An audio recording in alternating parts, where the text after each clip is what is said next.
বর্তমানে দেশের যে অবস্থা, আমার মনে হয় আপনারা সন্ধ্যায় আপনার বাচ্চা, আপনার বোন, আপনার মা, আপনার স্ত্রী কাউকে একা বেরোতে দিবেন না। যদি সম্ভব হয় নিজের সাথে থাকুন। যদি সম্ভব না হয় এমন একজন বিশ্বস্ত মানুষকে সাথে দিন, যার দ্বারা আপনার ফ্যামিলি সেভ হবে, আপনার বোন সেভ হবে, আপনার মা সেভ হবে। কারণ আমি অহরহ সোশ্যাল মিডিয়ার বদৌলতে দেখতেছি, ফোন টান দিয়ে নিয়ে যাচ্ছে, চেন টান দিয়ে নিয়ে যাচ্ছে, অস্ত্র ঠেকিয়ে টাকা পয়সা নিয়ে যাচ্ছে। তাই বর্তমান দেশটা উম এখন পর্যন্ত মানে পুরাপুরিভাবে সেভ হয় নাই চলাফেরার ক্ষেত্রে। তাই অবশ্যই আমাদের দায়িত্ব আপনাদেরকে সতর্ক করা। এই সতর্ক হন। একা উম ঘরের মহিলা মেম্বার যারা তাদেরকে বেরোতে দিবেন না।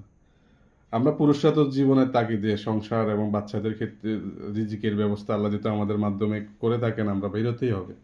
আমাদের বিষয়টা আলাদা। তবে মা বোনদের বিষয়ে একটু সতর্ক হওয়া উচিত। আপনারা একটু সতর্ক হন। আপনারা একা বের হবেন না, বিশেষ করে সন্ধ্যার পরে তো অবশ্যই না। ভালো থাকবেন সবাই। আসসালামু আলাইকুম।